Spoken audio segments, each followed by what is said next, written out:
Hello and welcome back to Oliver Clatworthy Music, and in today's video I'm going to be doing an interview with the Bristol-based band Getdown Services. So let's get straight into it. So I'm now joined by Getdown Services, and if you don't know them, which many of you might not, they have done a gig in Exeter before, back in November at Move, where they were supported by Pack of Animals. Go watch my previous reviews on them, including my review on their latest single, and also they were supported by Flavour the Wicked and Bosscat, formerly known as Fluff. There we go. So, that's right. Would you like to introduce yourselves to the people who don't know who you are? I'm Josh. This is Ben. We're a band called Getdown Services. We're from the West Country, but we live in Bristol now. We're from Somerset originally. Yeah. Nice to chat to you. Nice to chat to you. I'm wearing Josh's jumper. Yeah. So, how did you form? We formed because we're school friends.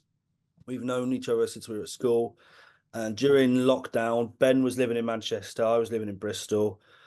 Started making music at home, and I was sort of making instrumental kind of music, and then I sent some to Ben, and he put some singing over it, which was not something we'd done before. It was unusual. You could say unnatural. It was unnecessary. No, it was it was not something we'd done before. But Ben put some singing on it, and I thought that's really good. And then all of a sudden, we're here chatting to you, basically. That's not all of a sudden. It's been 3 long years, but feels like 6. That's how it started. It was like, we was making music at home, sending it to each other, and then it was like we had this name, Getdown Services, for years, and there was a couple of the songs we made. We thought, let's put these online. Why don't we use that name, Getdown Services? And then we did that, and then we got asked to do a gig, and then it did sort of go from there. Yeah. We've been making music. We've been in bands together like years and years and years ago. So we've been friends for a long time and been doing music together. But this was sort of a lockdown boredom thing, really. Yeah, as Josh said. What's the best? Do you have a standout performance that you've ever done? I reckon Green Man. It was Green Man Festival, which is about 3 or 4 weeks ago now. Green Man in the Brecon Beacons in Wales. I think that was my favourite gig we've ever done. Yeah, it was amazing. It really felt like a melting pot of people we've met along the way, and because it's not too far from Bristol and it's quite a prestigious festival, I think there was a lot of people there that already knew us and support us. So it was just nice vibes. We threw in some surprises. Me and Josh's girlfriend Daisy did a little dance. We did a cover of Dancing Queen, and our friend John Mouse came to join us as well. So it just felt like a really life affirming. It was good. Moment. It was a really it was a lovely. It's a beautiful place. It was lovely. Oh, beautiful. All our friends and family were there. A lot of people were there. It was great. But all our gigs are good. We're lucky that we enjoy all our gigs. We've only ever had one bad one, and that was still fun. Which one was that, Josh? That was at the Old England, and there's no disrespect to the Old England in Bristol. It was completely our fault. We were far too drunk. Yeah, we were. We don't do that anymore. We don't drink when we play anymore. No. Fair enough. Yeah. I, however, do drink when I go to gigs. Do you? Yeah. Do you drink? You drink when you play the drums? I don't actually perform gigs as a drummer. Oh, really? I just I do it on the side because I enjoy it. I enjoy studying the art of drumming. But I just don't like performing. Really? Just the thought of having to get up on stage, thinking about what songs you're gonna do. Just don't want that thought process, really. Fair enough. Do it for you then. Yeah, just keep it for yourself. Yeah, man. Do you have a favourite song that you perform? Go on, Ben. I think it changes day to day. Sometimes ones hit differently. We haven't done it many times. We've only done it a couple of times, but we have a new song that's coming out on our EP, which is coming out in November, called Caesar, about Caesar the monkey. And I absolutely love it. It's sort of a style that we've not really explored that much. It's quite like housey, quite dancey. Yeah, that's and it's quite exciting. People seem to lap it up when we play it. So even though we've only done it a couple of times, maybe that's why as well, because it's fresh. new. Yeah, that's exciting for me. I like that one. I like I think I always like the first song because it's just exciting. Like I really like just coming on and it's like it's exciting to just be there. So the first song we played Crisps, but I also like playing Get Back Jamie because I get to do a guitar solo in it. I like that. And I like I don't know, it's a nice point in the set and it's like it's more and more it's becoming one that people might know the words to, and that's a nice thing. I like it when everyone sings. Yeah. It's sort of one of the only ones where it's got like a clear chorus. Yeah. So it feels more of a well-rounded song. Yeah, I think so. Yeah. Also, I know what you mean about playing the first song, because it's like you go out and you don't know how people will respond. It's exciting. Yeah, it's exciting. You can judge what people think within the first few moments, and normally it's not good. Normally it's indifference or confusion. But not agreement. That's why we came out and it was like we were a proper band that night. Everyone was like, yeah, it was mental. Yeah, it was good. But I think we like all the songs, to be honest, because the only reason they're in this set is because we love playing them. If they start to drag, we just get rid of them pretty much straight away. Yeah. And then we might take them out for a bit and bring them back at some point. But like, yeah, we played a good example is we played a song called Deadly 60 that we played live most sets. So then it started to just drag a bit. And it's like, let's just get rid of it then, because if it's not feeling right, it'll be shit for everyone. So let's just take it out. So we did it the other day, and because we've not played it for so long, I think it was good. It was quite enjoyable. Yeah, again, it was quite enjoyable. Yeah. Well, what I like to say sometimes is it's quite enjoyable, which isn't a lot of people don't use that word, but I like to. It's not how most people choose to say that, but I like it. You're sort of. I'm sort of like Shakespeare in the way that I write in a way that no one else likes.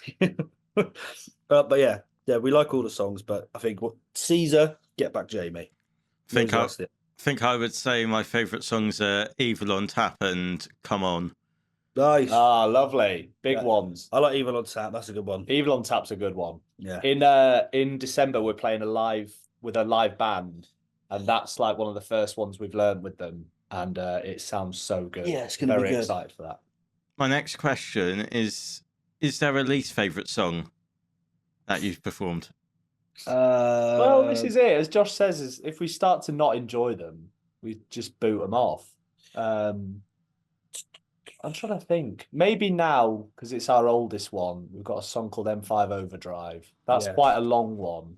And I think because we played it so many times, like, obviously it's not in the set now, but it did start to just sort of drag a little bit. Yeah. So, yeah, I think M5 Overdrive, I'd say the same. Yeah, so it just started to feel a bit like it's like 5.5, 6 minutes long, and it was like this is a bit of a dead weight in the set. So yeah, probably that one, but we don't play it at the moment. So at the moment, I don't really know, to be honest. It's all killer. That's the problem. I think I know what the answer is for you. It's Cream of the Crop, because I always make Ben do this little dance, and you don't like it, but you got the thing is in this game, Ben, you got to give the fans what they want. I think they want it. The thing is if maybe I'm not feeling like doing it, before I get a chance to tell Josh, don't make me do it, he goes, who wants to see Ben do a little dance? And obviously everyone goes, yeah, like that. And so I can't be like, let them down. No, I'm not gonna do it. I'm 30 years old. Like, obviously, I'm an only child. Yeah. So obviously, I'm gonna do it. And then what happens is, Oliver, is he does it and then acts like he didn't enjoy it, but really he loves it. Everyone's looking at him popping his little asshole. Listen, no one wants to watch me do that. I do it, and I'm always glad I did it, but I am resentful towards Josh. So, what are your musical influences? I think to keep it simple, This is for both of us. Daft Punk, AC/DC, Chic, and What's the other one? Rage Against the Machine, Yeah. and a lot of like Kylie Minogue. Yeah. Those are the big ones. I'd say that those are the big ones for us. Poppy, dancey, rock. Yeah. To be fair, I wouldn't see Daft Punk play on the lineup with Rage Against the Machine ever. Well, that's what we thought. So we thought we'll merge them. We'll do it for them so they don't have to. Rage Against the Machine are a really big one for us. I love Rage Against the Machine. Yeah. They're one of the best bands ever. Maybe like Black Sabbath as well. Yeah, there's a lot like sort of classic rock, and then Daft Punk and Chic. Yeah. Look, I'd say that pretty much covers it. With the lyrics, I've been listening to your songs lately, and the lyrics in your songs. What inspired you to write them? What inspires the lyrics?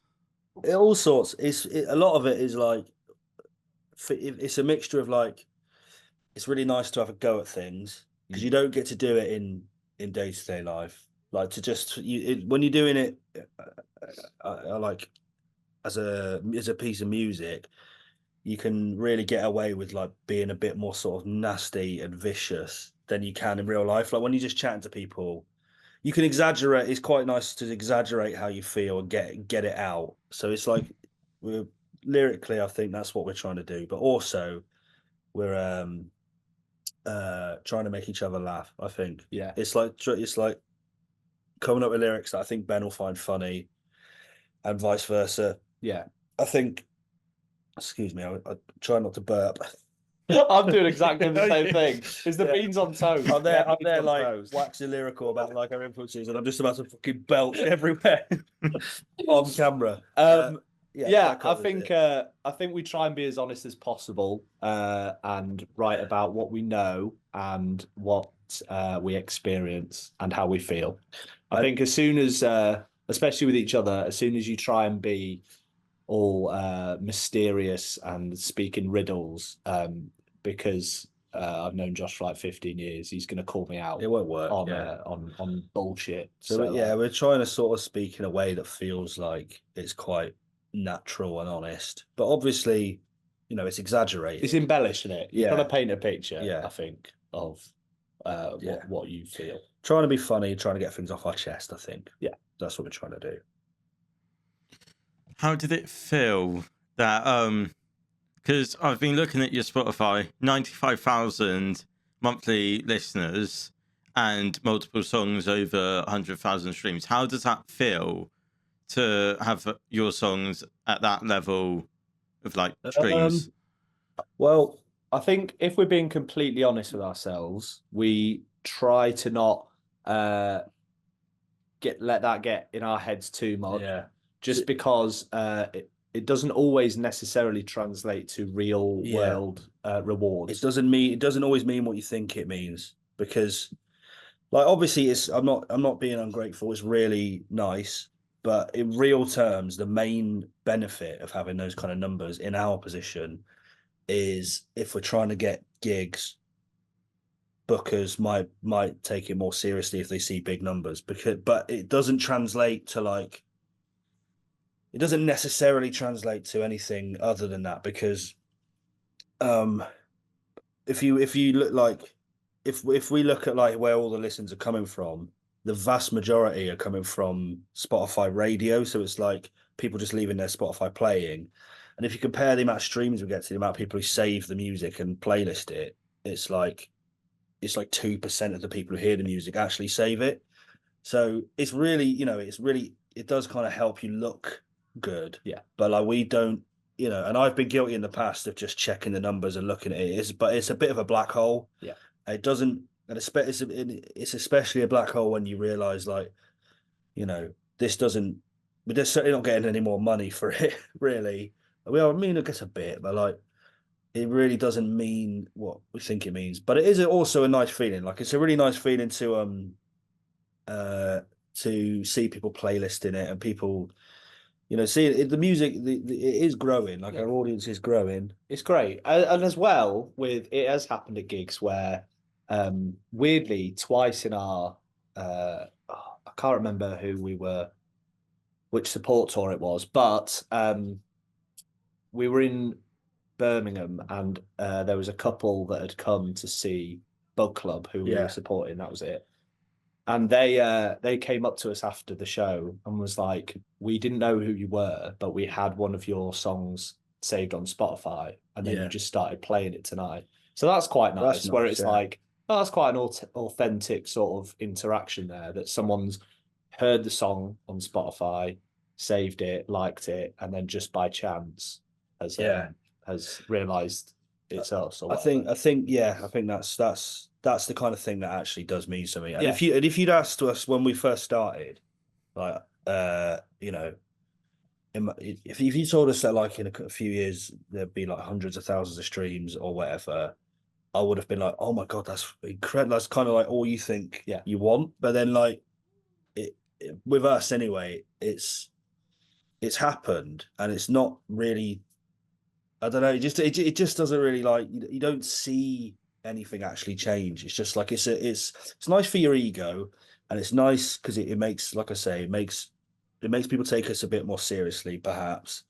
But beyond that, it's like it is literally just a number. Like if it was like, you know, we got this massive spike, and like something went viral or something, and then we were getting more people buying stuff or whatever, it'd be different. But it's just like we're getting played in like cafes or whatever. Like what is funny is it gives you a breakdown of where the listeners are in the world, and if you go far enough down the list, it's like Guatemala, one person that listens to that's what I like. Like Mexico City, 3 people have listened to. It's like, what are they doing? I love it. It's mental, but it's like it's weird. I really like that. I really like also I like in places where they don't speak English, I like the idea that we're on in like coffee shops in like Mexico with just this most foul mouth, like disgusting stuff. Like we got a song called "I Got Views," and some of the lyrics are like, I think they're repulsive. I think they're the worst thing. We almost didn't put it out because I was like, that's just too disgusting. But we put it out, and it got played on like Mexican radio a lot. And they just play the unedited version. Because they're all just there like, oh, I like this song, and they have no idea how filthy it is. Some restaurant in like Eritrea. It's just like but yeah, no, it's not like, you know, it's nice, the Spotify thing, but it's like it'll burn your eyes. It's like the sun. Don't look at it. Just keep doing it. I think we've learned it doesn't do any favors to pay too much attention to that. Because also, I know we're talking about this a lot, so forgive us, but it also forces you to compare yourself to other people. And I think as soon as you start doing that, you're in dark waters. It's a bad idea. Yeah, you know, it's nice when people listen to your music. That is a nice feeling, but beyond that, it's just play gigs and make music, and don't pay too much attention to all of that stuff. That's what we feel. That's what I do with YouTube Studio for my channel. I don't tend to not pay too much attention to the numbers, because I find like the real joy for me is people messaging me that they've watched my video the human interaction. Exactly. That's exactly right, mate. Like it doesn't matter when all's said and done. It's just, if you've got loads of people viewing your stuff, but they're not really interacting with you, then it doesn't really mean anything. It's nice to have that actual sense of connection with people, isn't it? That's what matters, I think. Yeah, and obviously half of your headline tour is already sold out. Yeah. Amazing. I don't think we would have seen that happening a year ago. That's really which is great, to be honest. There's a couple more that are sort of getting on the way to that as well. So that's amazing. That's the kind of thing where you are like, that is amazing. I can't believe that. That's the sort of numbers that matter. Yeah, exactly. Like people are actually coming out. Like that is insane to us. It's I never would have thought that, especially when, like, you know, going out and leisure has never been more unaffordable. Like people are buying tickets and wanting to spend an evening with us for some reason. I think we managed to keep the tickets quite cheap for the tour. They're all around a tenner, which I don't think is too bad. Yeah. But in this day and age, I don't think that's too bad. Should have put the old dynamic price on it. Yeah, you should have gone Oasis. Yeah. It's a tenner until you get to the last 10 tickets, and it's £400. You should have done a promo picture of and captioned it with "The guns are falling silent." The guns are Come falling see. silent. Yeah. The bums are falling silent. It will not Yeah. be televised. Yeah. Next, it definitely won't be televised. No one will have us. Next time we're going to do that. Actually, that's a good idea, Ollie. Thanks. Dynamic pricing Imagine that. It's unbelievable. Who do they think they are? Grace. from £10 to £12 based on. yeah. Yeah. And no one's paying £12 for us. No. I don't blame them. The tour selling out was been amazing. Yeah. I can't wait for those gigs because it's just it's such a nice feeling when you got a crowd that are like packed in. It just makes the gigs more fun. So it's gonna be good. Yeah. And it's going to be hot and sweaty. Yeah. And I don't do any exercise, so it's probably a lifesaver for me in more ways. Exactly. Just for the cholesterol. Those cold November nights. It's gonna be nice to all pack in. Yeah, it'd be lovely. It's got nice and warm. Yeah. What dates are you doing on the tour? Can you remember them in order? No. Right, let's have a go. 20th is the Shackwell Arms. Yeah. 21st, Lexington. These are London. Those are both London. And then, go on, Josh. Is it Brighton? Hang on, I'm checking your answers. Find it. Right, So- go from the start. Shackwell Arms, Yeah, Lexington, Yeah. Shacklewell. Yeah. All right. Yeah. Brighton. yeah. Okay. For a bonus point, guess the venue. Open Ruin. Yeah. And then I think it's Leeds. Glasgow. Glasgow. Yeah, it's Glasgow, Hug and Pint. Hug and Pie. Yeah. Yeah. And then it's Leeds, Hyde Park Book Club. Yeah. Then it's Dublin, Whelan's. Yeah. And then it's Manchester, Manchester, Yes Yes, Basement. Basement. Yeah. Then it's Sheffield, Hallamshire Hotel, Yeah. Then Birmingham, Hare and Hounds. Hare and Hounds. And then it's Bristol, Strange Brew. Yes. Fucking come All of on. them. That's good. I feel pathetic about the pride about that. Yes, I know what I'm doing for a week in November. Yes. Is Bristol Strange Brew the tour date you're most looking forward to on your headline tour? Yeah, I think it is. I'm definitely looking forward to that. Mainly because, as I said earlier, it's going to be a full band. So it's We've never done that. brand before. new for us. We've never done that. It's going to be good. And especially because Bristol's the place we played so much. I think we wanted to do something a little bit different. Because otherwise, people have seen it all before. Yeah, exactly. So it'll be a nice little sort of morsel of either fun or humiliation. Probably both. Probably both. Be good. Yeah, I'm really looking forward to that. I like and it's a nice time of year. It's the most wonderful time of the year, I would say. Would you? I was going to say I really thought that wouldn't be better with just complete silence. But we can move on. What were you expecting? That's what I was expecting. Yeah. Are you going to do a Christmas song then? Christmas cover? Make it Getdown Services style?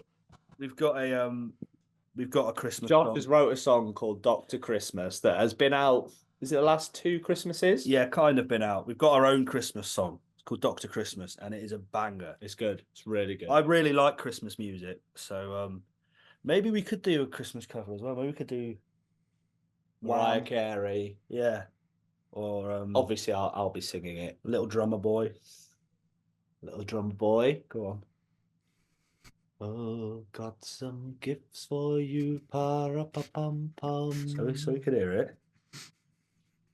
I've got some gifts for you, pa-ra-pa-pum-pum. Oh, God. Ra-pa-pum-pum. That's your YouTube channel closed down permanently. I might Actually, actually. When it comes closer to Christmas time, I'm going to do a clip of that, put it on TikTok. Yeah, you can have to. I just saw the money burst into your eyes. Yeah, the money and then the prison sentence. I think Not that, but I think we might do a Christmas song. Yeah, that's a good idea. Yeah. So, how do I recover from that? I don't know. I feel a bit shaky. Yeah. I'm really sorry about that. I need to sit down. Yeah. So let's talk about your show, Exeter Move, last year, because that was the first time I'd been to Move where it was that packed and that busy. I've never seen it busy there.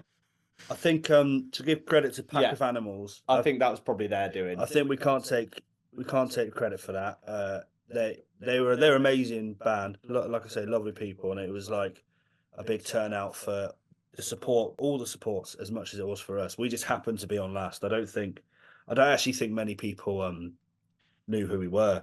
I think there was quite a lot of people who'd never heard of us, but it was a really fun night though. It was really good. Good. It was cool. What was quite funny for us was turning up and seeing, I think most people there were probably about 17 years old. Yeah, it was like A-level age. So like the bar, empty. It was great. You just go get a pint whenever you wanted. Yeah. And there's like 4 people stood about doing nothing just because no one could drink. It was we tend, if anything, we tend to play to crowds that are our age and normally a bit older, like people who, especially more and more, like as we play in different places, people who come out to see us tend to be like older than us, like mid-30s upwards. But that night it was like 17, 18-year-olds, some even 16. We met some people who were 15, 16, and that was a real first for us. So it was just it's just quite funny. Like it was just a new experience to play to like completely, because that's a completely different generation to us. Like I was born in 1994, and some of these people they use Snapchat. Yeah, you know what I mean, yeah, I'm sure you do. You know, we were there like, hey teens, what about that Gangnam Style, eh? Skibbity toiletries, am I right? Is this show Ohio or not at all? Yeah, so demure. Yeah. What year were you? But so you're 19, so you were born in 2005. Yeah, 2005. Wow. Yeah, see, that's a whole different generation to us. So it's just interesting playing to different types of people, and everyone was really nice.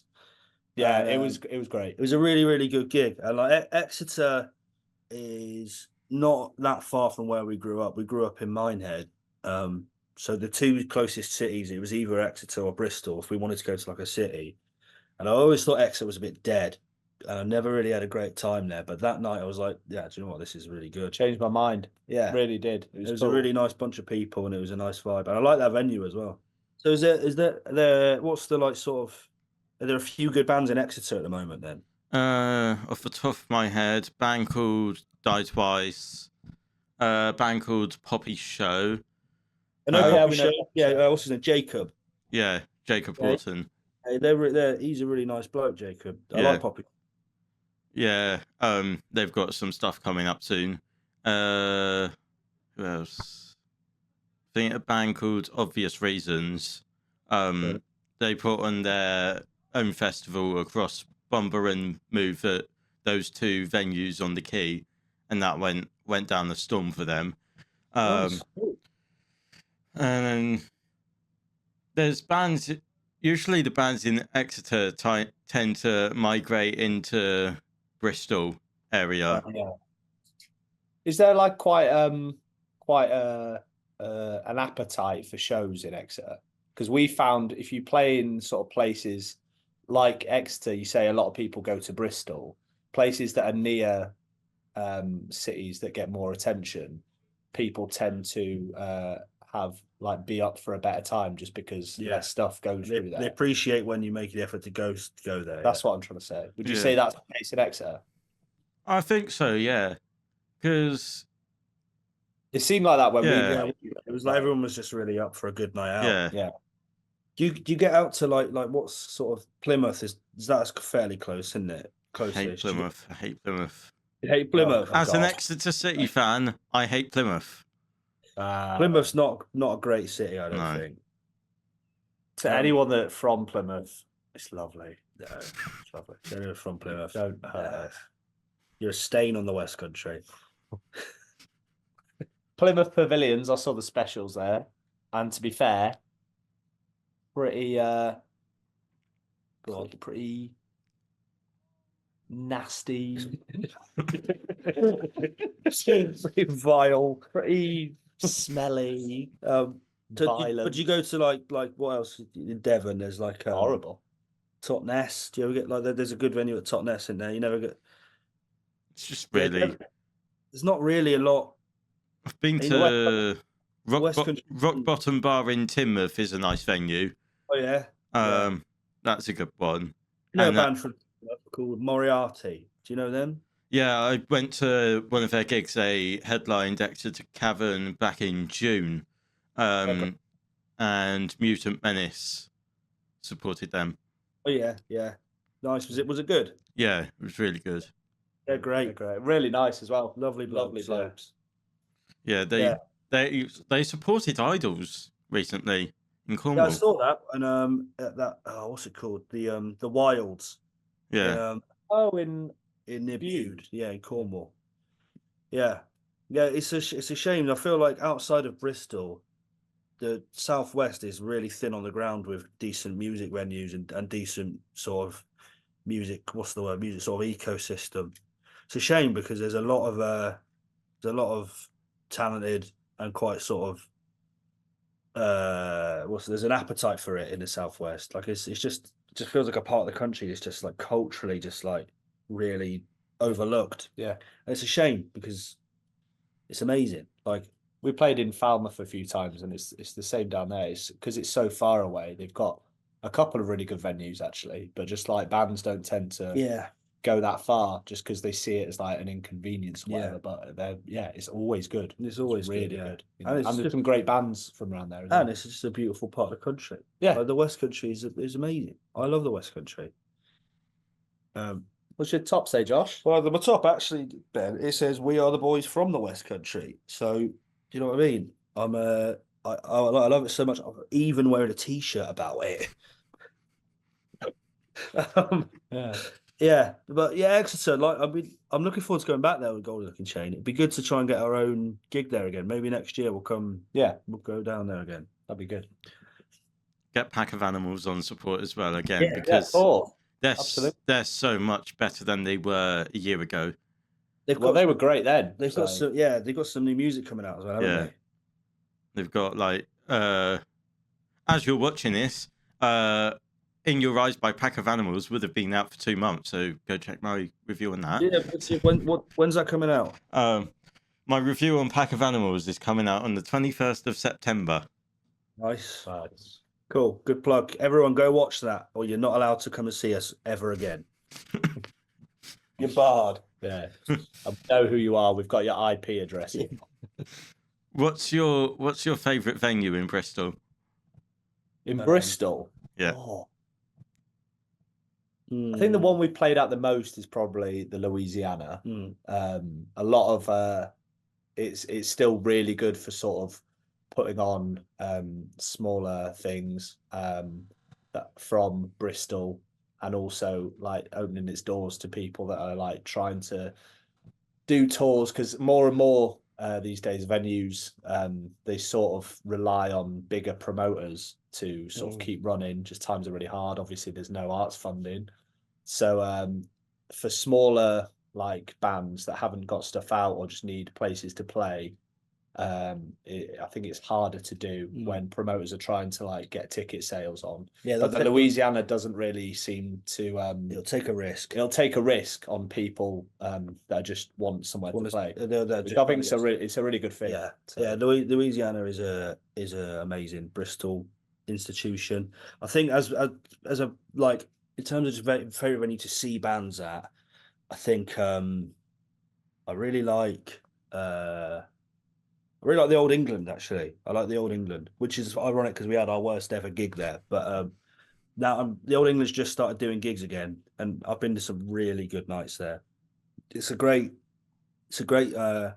sounder now when it's done right, and it's a great atmosphere. The pub is good. It's always like reasonably priced. Some quite good stuff comes through. So I'd say the Old England is my favourite venue. Also, I want to give the Lanes a shout out. Miles from Gravy Train. It's nearly always, pretty much always free, and the sound's amazing in there. Yeah. And there's a bowling alley right next to it, so it's really weird. Yeah, It's good. It's a good I venue. like that. I like the venue at Rough Trade as well. Yeah. I like Dare Shack. Sounds good in there. But in terms of atmosphere and just like you kind of, I guess, uniqueness and just like just great. You're guaranteed a good night. I think if you go see a band at the Old England. So I'm really glad they're doing gigs again.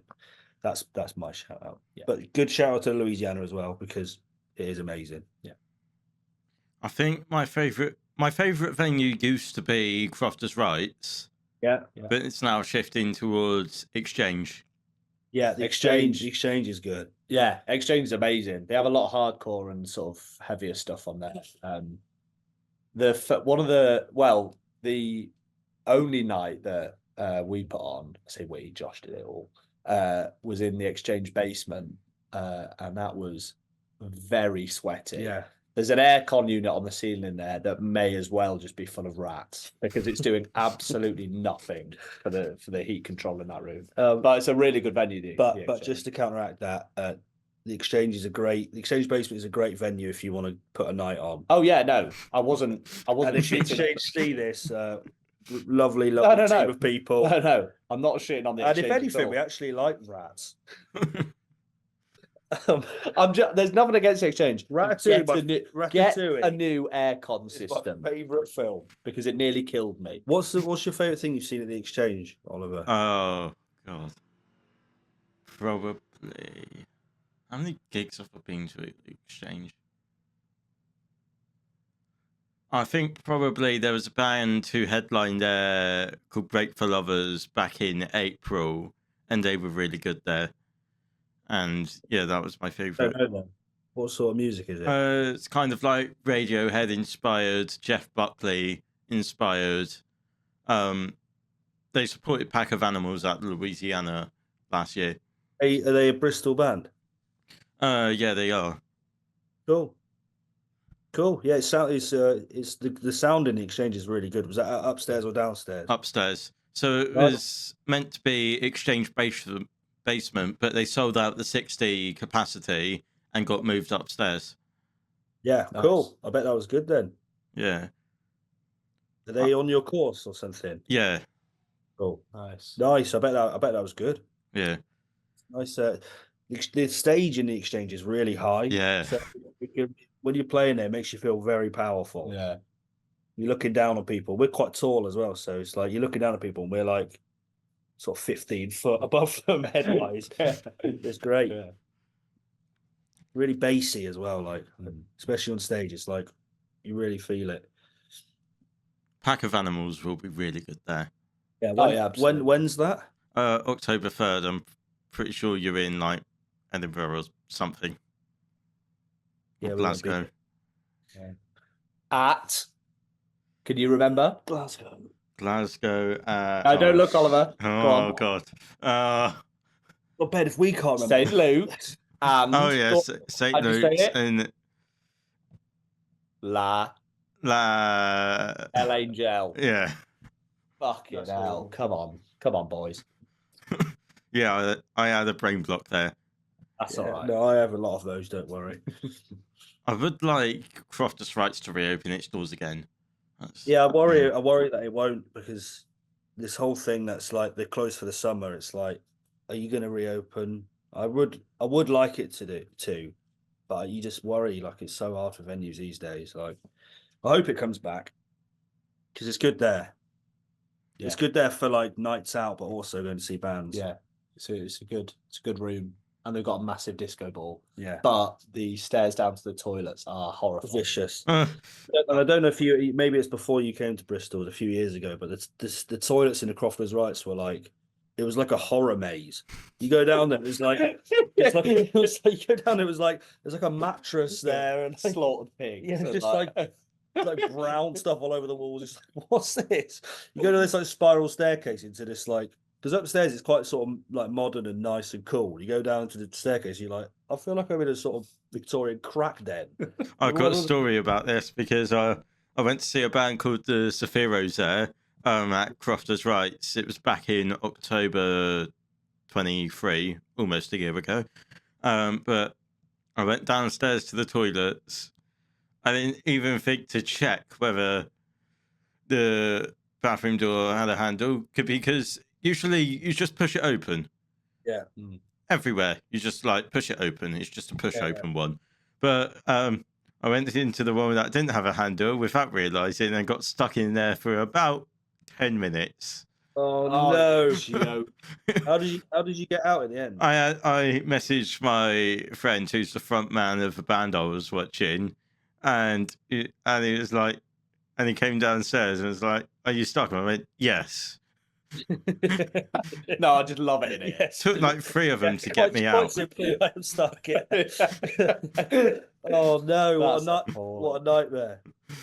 Yes, I think they've changed the toilets there now. I think it's slightly better, but now it's closed its doors for the summer. So maybe it's like, what's that guy, Samson? Maybe now they've lost their horrible toilets. That's why They've lost their power. They've lost their power. Yeah, of course.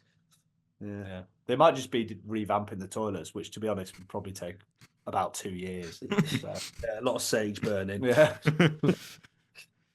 Yeah, to be fair, I would like them to reopen their doors very soon, because I know a few bands that have booked gigs there in October, and knew of 2 bands that had gigs booked there before they announced they closed.